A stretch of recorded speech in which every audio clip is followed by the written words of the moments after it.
Hi everybody, and thank you for joining me in this new video presentation. I hope you will enjoy it and join me in my future video presentations. Thank you.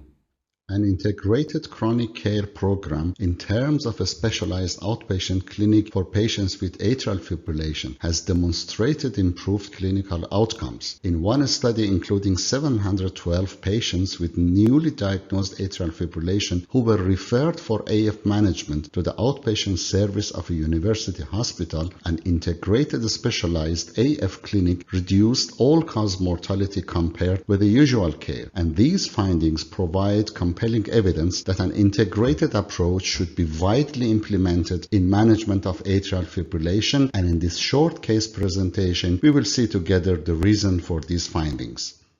Our patient is a 68-year-old woman with history of dry cough for 6 months. 2 months ago, he went to another hospital with dyspnea and palpitation, and of course with a history of dry cough and dyspnea. In these days, what they did first was to test 2 times for COVID-19, and it was negative. In ECG, they find atrial fibrillation, and the echocardiography showed LV dysfunction. Coronary angiography was normal, so they decided for cardioversion and rhythm control with amiodarone and medical therapy for heart failure.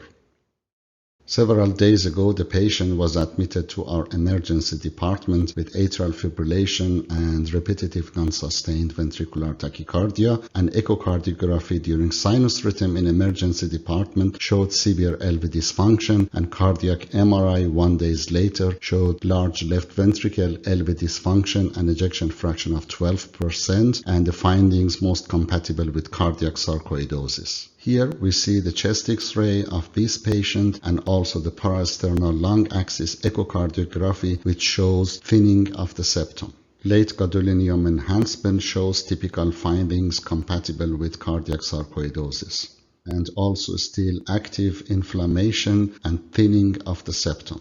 Clinically manifest cardiac involvement occurs in perhaps around 5% of patients with sarcoidosis. The 3 principal manifestations of cardiac sarcoidosis are conduction abnormalities, ventricular arrhythmias, and heart failure. An estimated 20% to 25% of patients with pulmonary or systemic sarcoidosis have also asymptomatic cardiac involvement. In patients with clinically manifest cardiac sarcoidosis, the extent of LV dysfunction seems to be the most important predictor of prognosis. Immunosuppression therapy, primarily with corticosteroids, has been advocated for the treatment of clinically manifest cardiac sarcoidosis, and device therapy, primarily with ICD, is often recommended as in our patient. There are 2 pathways to a diagnosis of cardiac sarcoidosis, either using histological diagnosis from myocardial tissue or clinical diagnosis from invasive and non-invasive studies. In several clinical situations, when we have evidence of myocardial inflammation and either high-degree AV block, frequent PVCs or non-sustained VT or sustained ventricular arrhythmia and LV dysfunction, we have to consider immunosuppression as in our patient.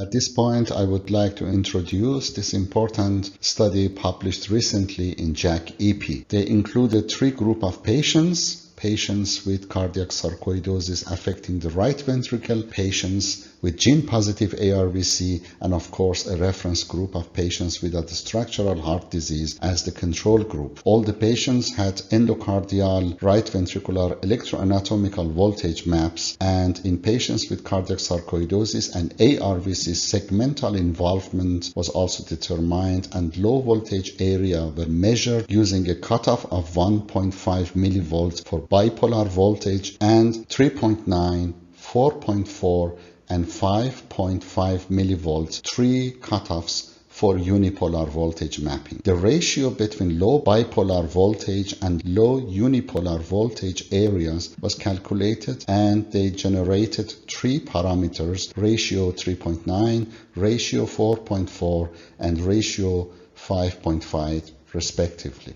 In this algorithm, the authors included the data from electroanatomical voltage mapping and used, in addition, some simple clinical characteristics to develop this algorithm to diagnose isolated cardiac sarcoidosis in patients presenting with monomorphic VT from the right ventricle with a sensitivity of 93% and a specificity of 85%. Once again, I would like to thank you for joining me in this video presentation, and I hope to have you here in my future videos from ARIA EpiTalk series.